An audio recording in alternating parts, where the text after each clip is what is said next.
Now let's move on to the second cast of C++, which is probably the most interesting of all the casts at our disposal. Of course, I'm referring to the dynamic cast. This cast has a first particularity that makes it very, very different from the other casts. It's the only happening at runtime. What does it mean? It means that during the execution, all other casts are made during the compilation, which means that the compiler does the cast. Sometimes it works, sometimes it doesn't, but it's an action happening during the compilation. It's done in a static way. However, the dynamic cast has its particularity to take place at runtime and not during the compilation. So a program may compile, then the dynamic cast may fail at runtime. It means that you'll have to implement in your code a complete architecture to detect the case where the dynamic cast would fail and handle it properly. A second particularity with this cast, which is actually related to the first one, is the fact that it will only work with polymorphic instance, meaning that we'll be dealing subtype polymorphism. At least one of the member functions has to be virtual, so we'll need in our class a method we can use the dynamic cast on. Without further ado, let's discover the content of our example to study the dynamic cast. We have again our little hierarchy of little classes, parent, child 1, child 2. And this time I wrote a virtual destructor in my parent class. I have a vtable in my instance, a subtyping polymorphism. In reality, it activates something known as RTTI, Runtime Type Info, which are a lot of useful information stored in your class and hidden from you, allowing the dynamic cast to check if the cast is possible. The dynamic cast will be used only for downcasts, and after checking whether the downcast is possible or not. Let's study an example. Here we have a reference value which will be an instance of our child 1 class. Right below, I'll declare a b pointer, which will be of the parent type. Then I'll be able to make an implicit upcast here. It's something very common. You're already familiar with it. Dynamic cast will work only on a pointer and reference casts. I have two example blocks right now. The first one illustrating a dynamic cast using a pointer, and here a dynamic cast using a reference. The behavior will be different. In a dynamic cast using a pointer, we'll just use the dynamic cast keyword, followed by less than as usual. The type to which we want to cast, greater than, and the expression to cast. But this time, as we're casting to a pointer, the dynamic cast will return either the converted address, no problem in this case, or null, in which case will it return null, simply when the conversion, the cast, is impossible.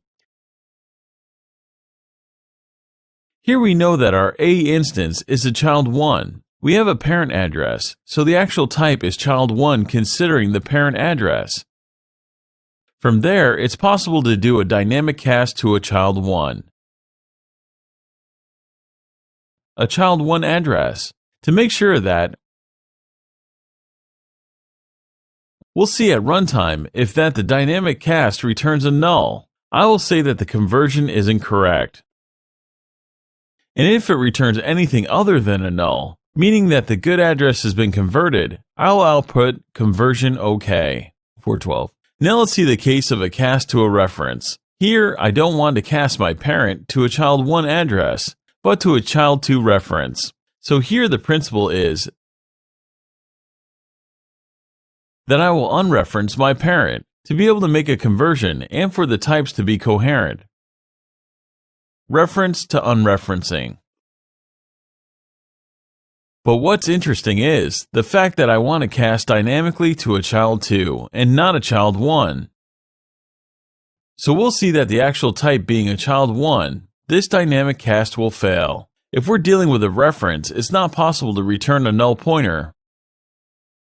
Since the reference can't be null by definition, therefore C++ offers us to throw an exception instead, a particular exception of the std::bad_cast type. we'll be able to lock our dynamic cast in a try block. If everything goes well, we'll be able to say that our conversion is okay, which won't be the case here, and if it fails, we'd have a catch block. We'll recover our expression, which I call BC for bad cast, and say that the conversion failed, the dynamic cast failed.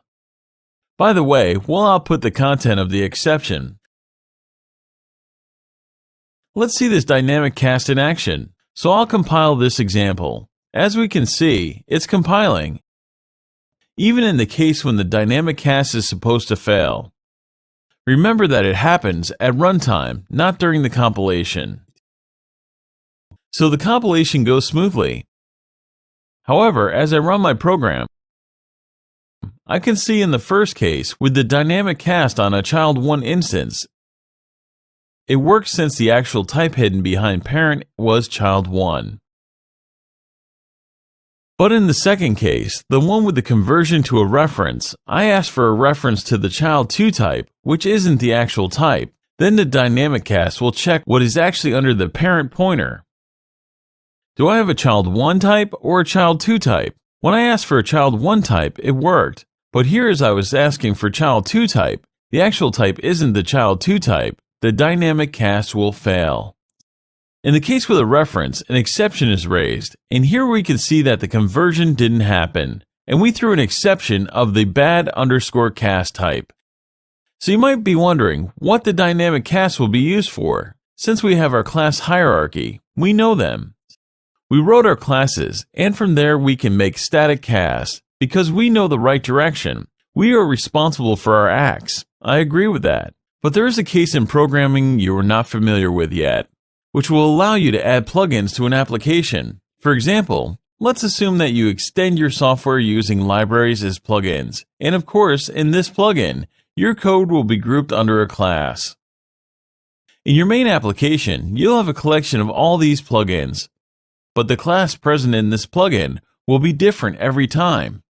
It will be related to the plugin itself. Therefore, it would be a good idea to have a generic class generalizing all your plugins. Let's call it the plugin class, which is very original, from which all your plugin implementations will inherit. From there, in your main application, you'll be casting your son, for example, to use it. But as you're writing this code, you only know the plugin pointer, but you don't know its actual type. You can make a static cast of son. But if it turns out to be a video plugin, your application will just crash as soon as you use your plugin. I think that it's a situation you've all faced as you were trying to add plugins to games or software and it failed dramatically. Usually this problem is hiding behind with a dynamic cast. You'll be able to make sure the actual type of your plugin is the one you want to use. So you'll use your dynamic cast. You didn't know what was the actual type of your plugin. With a dynamic cast, you will. It either worked and was of the right type, or it didn't work and wasn't of the right type, and you can output an error message without crashing dramatically the whole app. That's it. We studied the dynamic cast, the most particular cast of C++, the one happening at runtime. Remember that to use the dynamic cast, you must be in a situation in which the RTTIs are enabled, meaning that you'll have a class with subtyping polymorphism. Therefore, with at least one method, meaning a virtual member function. That's it. I'll see you in a moment for the next C++ cast. See ya.